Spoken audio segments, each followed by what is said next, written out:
जय हिंद दोस्तों। आज का टॉपिक है बिल ऑफ एक्सचेंज। ट्रांजैक्शंस दो तरह के हैं, cash transactions and credit transactions. आपको पता है कैश ट्रांजैक्शंस क्या होता है? When goods and services are obtained and immediately the payment is done, उसको हम कहते हैं कैश ट्रांजैक्शन। क्रेडिट ट्रांजैक्शंस किसे कहते हैं? When goods and services are obtained and payment is made on future date, उसको हम कहते हैं क्रेडिट ट्रांजैक्शंस। आज के टाइम पे कंपटीशन बहुत ज़्यादा है, तो सेलर्स अपने सेल्स को बढ़ाने के लिए ज़्यादातर क्रेडिट ट्रांजैक्शंस का यूज़ करते हैं to take a competitive advantage. अपने कस्टमर्स को क्रेडिट में सामान बेचते हैं। So in order to boost the credit sales, उनको एक एश्योरिटी चाहिए होता है। सेलर को एश्योरिटी चाहिए, गारंटी चाहिए कि ड्यू डेट पे उनको उनका पैसा मिल जाए। तो इसके लिए instrument of credit like promissory note and bill of exchange का यूज किया जाता है। इंडिया में काफी समय से चल रहा है, जिसको पॉपुलरली हुंडीज के नाम से जाना जाता है। Bill of exchange is a negotiable instrument. Negotiable instrument होता क्या है? A transferable document that guarantees payment of cash either on demand or at future date. सो नेगोशिएबल इंस्ट्रूमेंट्स के अंदर क्या क्या आ जाता है? Promissory note, bill of exchange and cheque. Bill of exchange is a written acknowledgement of debt and also a promise to pay the debt according to the terms of the bill, terms period of the bill। मतलब एक written promise, एक written acknowledgement है जिसमें जो seller है, ठीक है, जिसको हम क्रेडिटर भी कहते हैं, वो बिल बनाएगा, उसमें साइन करेगा एंड वो बिल दे देगा डेटर को, जिसको हम ड्रॉवी भी कहते हैं। ठीक है। सो bill of exchange is generally drawn by the creditor, the credit seller, on his data, the credit buyer। ठीक है। creditor is a person who sell goods on credit, data is a person who buy goods on credit। Debtor को bill accept करना होगा। ठीक है। There are 3 parties involved in a bill of exchange। ठीक है। Parties to a bill of exchange, तो 3 parties है। सबसे पहला ड्रॉवर। ड्रॉवर कौन होता है? The person who draws the bill and sign on it. जो क्रेडिटर होता है, drawer is also known as creditor. क्यों?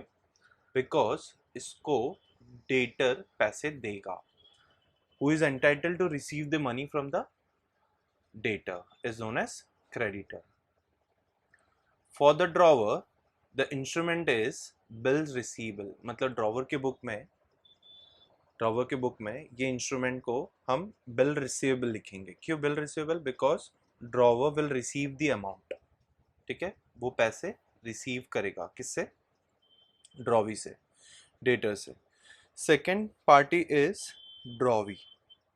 Drawee is the person on whom the bill is drawn. जिसके नाम पे बिल, जो पैसे देने वाला होता है उसके नाम पे बिल बनता है। और drawee has to accept the bill. ठीक है। उसको बिल को एक्सेप्ट करना होगा। And he is the debtor. Why he is the debtor? Because he has to pay money to the creditor. उसको पैसे किसको देने होते हैं? क्रेडिटर को देने होते हैं। ठीक है। और उसके बुक में हम बिल को बिल्स पेएबल लिखेंगे। क्यों बिल्स पेएबल लिखेंगे? Because it is a liability. ठीक है। फॉर द ड्रॉवी, उसको पैसे पे करने होते हैं। थर्ड पार्टी इज पेई। पेई कौन होता है? The person who collects the money on due date. Payee is the person to whom the payment is to be made. ठीक है। तो जो ड्यू डेट पर ड्रॉवी से पैसे कलेक्ट करता है उसको हम कहते हैं पेई। ठीक है। अगर क्वेश्चन में पेई नहीं दिया है तो वो केस में ड्रॉवर हिमसेल्फ बिकम्स द पेई। ठीक है। फॉर्मेट देख लेते हैं इसका। बिल ऑफ एक्सचेंज, ये फॉर्मेट है। फॉर्मेट अच्छे से अगर समझ लेंगे तो बहुत इजी हो जाएगा। सो बिल ऑफ एक्सचेंज को सेंटर में लिखना है कैपिटल में लिख दीजिए सबसे बेस्ट। एक स्क्वायर बनाइए, उसके अंदर स्टैम्प को कैपिटल में लिखिए लेफ्ट हैंड साइड में। एक्सट्रीम राइट में जाके आपको लिखना है ड्रॉवर का नाम, ड्रॉवर का address and date of bill drawn, ठीक है। Without a date of bill, bill is invalid, ठीक है, बिल इनवैलिड हो जाता है, तो डेट ऑफ बिल लिखना मत भूलिए। रेक्टेंगुलर, उसी के नीचे लेफ्ट साइड में रेक्टेंगुलर बॉक्स बनाइए जहां पर आपको लिखना है अमाउंट इन फिगर, नंबर्स में लिखना है। फिर उसके बाद फॉर्मेट जो मैटर है, स्टार्ट करते वक्त आपको सबसे पहले पीरियड ऑफ बिल टर्म दिया होगा। जैसे फॉर एग्जांपल यहाँ पर क्वेश्चन दिया हुआ है, ड्रॉवर का नाम है मिस्टर प्रकाश राव, एड्रेस दिया हुआ है। ड्रॉवी का नाम मिस्टर राहुल देव, एड्रेस है, अमाउंट दिया हुआ है। टर्न्योर और टर्म 3 मंथ्स, ठीक है, टेन्योर और टर्म 3 मंथ्स है, तो ये 3 मंथ्स यहाँ पर आएगा पीरियड ऑफ बिल में। 3 मंथ्स आफ्टर डेट, अब यहाँ पर आप देख सकते हो पे नहीं दिया है, तो हमें लिखना होगा pay to me or my order the sum of rupees, words में लिखना है 44,500 only, comma then for the value received. उसके बाद राइट साइड में उसी के नीचे ड्रॉवर की सिग्नेचर, ड्रॉवर का नाम आएगा, उसका सिग्नेचर SD लिखेंगे और उसके नीचे ड्रॉवर का नाम लिख देंगे। फिर लेफ्ट साइड में एक्सट्रीम में, अब ये बिल बना दिया ड्रॉवर ने, कौन पैसे देगा, ड्रॉवी, तो यहाँ पर लिखेंगे टू ड्रॉवी, ड्रॉवी का नाम है राहुल देव, उसका एड्रेस लिख देंगे और मिडिल में यहाँ पर वो उसको दे देंगे बिल, किसको, ड्रॉवी को। तो ड्रॉवी क्या करेगा, उसको एक्सेप्ट करेगा, तो लिखेंगे यहाँ पर एक्सेप्टेड SD, ड्रॉवी का नाम एंड डेट ऑफ एक्सेप्टेंस। तो डेट ऑफ एक्सेप्टेंस आप देख सकते हो यहाँ पर 7 जून 2019 है, तो वो लिखना है। तो ये फॉर्मेट है, तो ये फॉर्मेट फॉलो करने के बाद आपका बिल ऑफ एक्सचेंज ऐसे दिखेगा। तो सेंटर में बिल आ गया, स्टैम्प आ गया, यहाँ पर राइट साइड में आपका ड्रॉवर का नाम प्रकाश राव, मिस्टर प्रकाश राव, एड्रेस आ गया, डेट ऑफ बिल आ गया, उसके नीचे लेफ्ट साइड में आपका रेक्टेंगुलर बॉक्स में अमाउंट इन फिगर आ गया। 3 months period of bill after date pay to me or my order, अगर पे ही होगा pay to mister or miss, then उसका एड्रेस पूरा लिखने के बाद और हीज ऑर्डर, लेकिन यहाँ पर पे ही नहीं है इसलिए पे to me or my order the sum of, words में लिख दिया आपने 44,500 only, comma for the value received. फिर उसके नीचे आपने लिखा यहाँ पर SD प्रकाश राव, ड्रॉवर का नाम, किसको भेज रहे हैं, मतलब किसके नाम पे बना रहे हैं, टू राहुल देव, ये ड्रॉवी का नाम आ गया, एड्रेस आ गया, एंड देन उसने एक्सेप्ट कर लिया, accepted SD Rahul Dev, mister Rahul Dev, then date of acceptance यहाँ पर लिख दिया, ठीक है। सो ये था फॉर्मेट। अब हम आगे देखते हैं ऑफ बिल ऑफ एक्सचेंज देखते हैं। Bill receivable being an asset can be dealt in the following veg bye the drawer. Drawer के पास 4 ऑप्शंस है, या तो वो बिल रिटेन करके रखेगा ड्यू डेट तक अपने पास, या तो वो डिस्काउंट करवा लेगा बैंक से। Discounting the bill with bank का क्या मतलब है, जो टेन्योर है, टेन्योर के बीच में अगर ड्रॉवर को पैसे की जरूरत पड़ेगी तो वो बैंक वाले को बिल दे देगा और उससे पैसे ले लेगा, तो that process is known as discounting the bill with bank. Endorsing the bill to the creditor for settlement of account, इसका क्या मतलब है, सपोज ड्रॉवर को किसी थर्ड पर्सन को पैसे देने हैं, तो इंस्टेड ऑफ गिविंग मनी वो उसको क्या दे देगा, बिल दे देगा, तो उसको हम कहते हैं endorsing the bill to the creditor for settlement of account.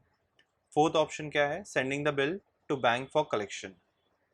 इसमें क्या होता है, ड्रॉवर बिल किसके पास जमा करा देगा, बैंक के पास, and bank on behalf of drawer, drawee से पैसे कलेक्ट करेगा ड्यू डेट पर एंड ड्रॉवर के अकाउंट में डिपॉजिट कर देगा। तो ये जो सर्विस है, ये सर्विस के लिए एक नॉमिनल फी बैंक चार्ज करती है ड्रॉवर से, ठीक है। ये चारों ऑप्शंस है, इन डिटेल में देखते हैं हर एक ऑप्शन। तो सबसे पहला ऑप्शन देखते हैं, retaining the bill till due date, the first option retaining the bill, इसकी जनरल एंट्री भी देखेंगे। तो उसके लिए पहले क्वेश्चन रीड कर लेते हैं यहाँ पर। Akash drew a bill on Deepak for 25,000 on 23rd December 2019 for 3 months. तो यहाँ पर आइडेंटिफाई करते हैं कि ड्रॉवर कौन है, ड्रॉवी कौन है। सो जो बिल बनाता है वो ड्रॉवर, तो who is the drawer over here, Akash, Akash is the drawer, ठीक है। ड्रॉवी कौन है, दीपक, दीपक इज द ड्रॉवी, क्योंकि इसने इसके नाम पे बिल बना हुआ है, ठीक है। कितने का बिल बना हुआ है? 25,000। एंड क्या डेट है? Date of bill is 23 December 2019 and period of bill is 3 months, ठीक है। Deepak the acceptor drawee accepted the same and returned it to the Akash, and due date पे क्या हुआ? Bill was duly honored। तो ये first scenario है जहां पर क्या हुआ है कि retaining the bill till due date ही है। Drawer can retain the bill till due date। On the due date he presents the bill to the drawee for payment which can be honored or dishonored by the drawee, ठीक है। सो दो options है, honored मतलब due date पे पैसा मिल गया, dishonored मतलब due date पे पैसा नहीं मिले। तो यहाँ पर सेलर कौन है हमारे एग्जाम्पल में? आकाश। Akash is the seller. उसने क्या किया? गुड्स क्रेडिट में बेचा। किसको? बायर। बायर कौन है? दीपक, ठीक है। So Deepak is the debtor. So seller Akash, Akash is a creditor और ड्रॉवर, ठीक है। वो बिल ड्रॉ कर रहा है। एंड डेटर कौन है यहाँ पर, या फिर ड्रॉई कौन है यहाँ पर? दीपक। वो बिल एक्सेप्ट कर रहा है, ठीक है। तो एक्सेप्ट करके उसने वापस से किसको दे दिया? होल्डर कौन है यहाँ पर? Drawer. Drawer Akash. Akash is the holder. Due date तक बिल किसने अपने पास रखा हुआ है? आकाश ने ड्यू डेट तक अपने पास बिल रखा हुआ है, ठीक है। ड्यू डेट पे वो क्या करेगा? ड्रॉवी को बिल देगा और उससे पैसे ले लेगा, ठीक है। तो ये हमारे केस में यहाँ पर हॉनर्ड हुआ है, तो इसका मतलब उसने ड्यू डेट पे पैसे दे दिए। ड्रॉवी ने ड्रॉवर को ड्यू डेट पे पैसे दे दिए। तो इसकी जर्नल एंट्री देखते हैं। जर्नल एंट्री कैसे होगी? Treatment in the books of drawer and drawee. तो ये देखने के पहले हम एक छोटा सा रिकैप कर लेते हैं golden rule. Personal account, real account, nominal account. Personal account का रूल क्या है? Debit the receiver, credit the giver. Real account का रूल क्या है?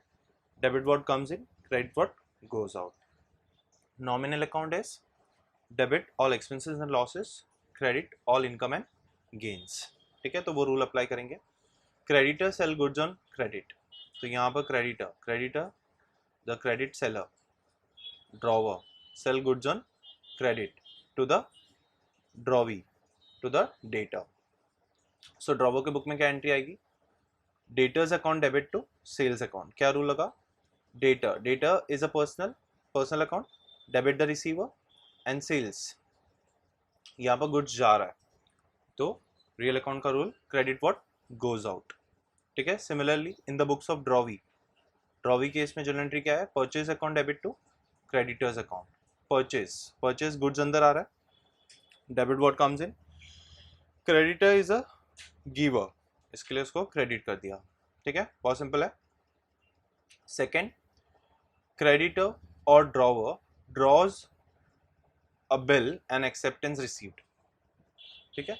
सो यहाँ पर इसको ऐसे याद रखना है, जब भी बिल एक्सेप्ट होगी तो उसकी एंट्री क्या आएगी ड्रॉवर के बुक में? बिल रिसीवेबल अकाउंट डेबिट, उसको पैसे मिलने वाले, किससे मिलने वाले? ड्रॉवी से। तो bill receivable account debit to drawees account. Versus in the books of drawee क्या एंट्री आएगी? Drawers account. किसको पैसे मिलने वाले हैं? ड्रॉवर को। कौन देगा?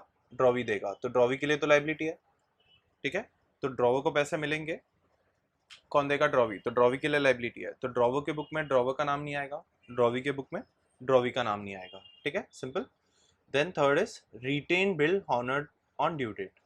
रिटेन बिल हॉनर मतलब, रिटेन बिल का मतलब क्या है? ड्यू डेट तक बिल किसके पास था? ड्रॉवर के पास, ठीक है। होल्डर कौन था इसका? ड्रॉवर। तो वो बिल क्या हुआ? हॉनर्ड हो गया, मतलब ड्यू डेट पे ड्रॉवी ने ड्रॉवर को पैसे दे दिए। तो सिंपल है, ड्रॉवर के बुक में, ड्रॉवर के बुक में क्या आ रहा है? पैसा आ रहा है, debit what comes in, cash bank account debit, इधर कैश ले लीजिए या तो फिर बैंक ले लीजिए depending on the question. So cash bank account debit to bill receivable. देखो पैसा आ रहा है, बिल जा रहा है, पैसा आ रहा है, बिल जा रहा है, ठीक है। तो पैसा आ रहा है तो cash bank account debit, bill जा रहा है इसलिए bill receivable account credit. Similarly drawee की बुक में क्या एंट्री आएगी? तो उसके पास बिल आ रहा है तो इसलिए बिल्स पेएबल अकाउंट डेबिट हो जाएगा, एंड उसके पास से पैसे जा रहे हैं तो कैश बैंक अकाउंट क्रेडिट हो जाएगा, ठीक है। थर्ड एंड फोर्थ में आइदर हॉनर्ड होगा या फिर डिसऑनर्ड होगा, ठीक है। दोनों नहीं हो सकता, या तो फिर हॉनर्ड होगा या तो फिर डिसऑनर्ड होगा। तो सपोज मान लेते हैं कि अभी डिसऑनर्ड हुआ, तो रिटेन बिल डिसऑनर्ड मतलब holder of the bill is drawer, तो बिल किसके पास है ड्यू डेट तक? ड्रॉवर के पास है, और वो बिल डिसऑनर्ड हो गया। तो डिसऑनर्ड या फिर कैंसलेशन, डिसऑनर्ड हुआ या फिर कैंसलेशन हुआ, तो हमें ये याद रखना है ये रूल लगाना है वहां पर, always debit in the books of drawer, always debit drawee account and credit the person who has the bill, and credit the person who has the bill. तो हमारे केस में यहाँ पर रिटेन बिल है, रिटेन बिल है मतलब bill किसके पास है, ड्रॉवर के पास है, तो हमें किसको क्रेडिट करना होगा, बिल रिसीवेबल अकाउंट को क्रेडिट करना होगा, बिकॉज ड्रॉवर के बुक में ड्रॉवर का नाम नहीं लिख सकते हैं, ठीक है। तो बिल यहाँ पर रिटेन बिल से ये समझ में आता है कि बिल किसके पास है, ड्रॉवर, तो वहां पर हमें वर्ड यूज करना है बिल रिसीवेबल अकाउंट, ठीक है। तो drawee account debit to bill receivable account, always apply the rule in the books of drawer, always debit drawee account and credit the person who has the bill. कब apply करना है ये rule, जब भी word dishonoured या cancellation आएगा, dishonoured या cancellation आएगा, ठीक है, सिंपल है। ड्रॉवी के बुक में ड्रॉवी हमेशा यही एंट्री पास करता है जब भी डिसऑनर्ड या कैंसिल हुआ, ठीक है। बिल्स पेएबल अकाउंट डेबिट, उसने पैसे दिए नहीं, उसको देने हैं, किसको देने हैं, ड्रॉवर को देने हैं, टू ड्रॉवर्स अकाउंट, ठीक है। तो यहाँ पर मिस्टेक है, तो यहाँ पर ये ड्रॉवर्स अकाउंट आएगा, ठीक है। Bills payable account debit to drawers account, retain bill dishonoured on due date and noting charges paid by the drawer. बहुत सिंपल है। यहाँ पर क्या हुआ है कि डिसऑनर्ड, जब भी बिल डिसऑनर्ड होगा, ड्रॉवी ड्यू डेट पे पैसा नहीं दिया, ड्रॉवी ने ड्यू डेट पे पैसा ड्रॉवर को नहीं दिया, तो यहाँ पर एक डिपार्टमेंट है जो ये डिसऑनर्ड बिल से रिलेटेड मैटर्स को देखते हैं, जिनको हम कहते हैं नोटरी पब्लिक, ठीक है। तो नोटरी पब्लिक एक्टिव कब होंगे, वो लोग ये मैटर में कब इन्वॉल्व होंगे, जब हमने नोटिंग चार्जेस पे किया। तो नोटिंग चार्जेस कौन पे करेगा, holder of the bill. Who is the holder of the bill, तो ये केस में holder of the bill is drawer. तो ड्रॉवर जब भी बिल डिसऑनर्ड होता है तो जो होल्डर ऑफ द बिल होता है उसको जाके नोटरी पब्लिक को बताना होता है कि ये डेट पे पैसे मिलने वाले थे, इतना अमाउंट मिलने वाला था, ठीक है, और वो ड्रॉवी ने पैसे देने से मना कर दिया, तो वहां पर उसको नोटिंग चार्जेस पे करना होगा, ठीक है। तो पहले holder of the bill noting charges पे करेगा एंड देन बाद में उसको ड्रॉवी से रिकवर कर लिया जाएगा, ठीक है। सो इसके लिए जर्नल एंट्री क्या है ड्रॉवर के बुक में, drawee's account debit, same journal entry है, drawee's account debit to bill receivable, जो हमने रूल देखा था वही सेम रूल है, always debit the drawee and credit the person who has the bill. तो यहाँ पर बिल ड्रॉवर के पास है इसलिए बिल रिसीवेबल अकाउंट को क्रेडिट किया। उसके साथ साथ एक एडिशनल एंट्री पास करनी है क्रेडिट साइड पे, कैश अकाउंट, क्योंकि लिए नोटिंग चार्जेस पे किया गया है ना, तो ड्रॉवर के पास से, होल्डर ऑफ द बिल के पास से क्या जा रहा है, पैसा जा रहा है, इसके लिए क्रेडिट इफेक्ट आएगा to cash account. And drawee के बुक में क्या एंट्री आएगी, सेम एंट्री है, बिल्स पेबल टू ड्रॉवर, वही एंट्री पास करेगा। प्लस इसके साथ साथ अब इसने ड्यू डेट पे पैसे नहीं दिए ना, तो इसको वो एक्सपेंसेस बेयर करने पड़ेंगे। कौन से एक्सपेंसेस बेयर करने पड़ेंगे, नोटिंग चार्जेस, बिकॉज जो बिल डिसऑनर्ड हुआ है वो किसके वजह से हुआ है, ड्रॉवी के वजह से हुआ है। ड्रॉवी ने ड्यू डेट पे पैसे नहीं दिए थे, तो इसको एक एक्स्ट्रा पेनल्टी लगेगा जिसको हम कहते हैं नोटिंग चार्जेस। सो डिसऑनर्ड में दो कंडीशन है, या तो प्लेन डिसऑनर्ड होगा या फिर डिसऑनर्ड विद नोटिंग चार्जेस होगा, दैट्स इट, बहुत सिंपल है। So third fourth and fifth में से कोई एक एंट्री आएगी, तीनों नहीं आएगी, ठीक है। तो हमें क्या याद रखना है, creditor sell goods on credit, फिर उसके बाद में एक्सेप्टेंस ऑफ बिल, या फिर रिटेन बिल हॉनर्ड होगा, या फिर रिटेन बिल डिसऑनर्ड होगा, या फिर retain bill dishonoured with noting charges होगा, बहुत सिंपल है।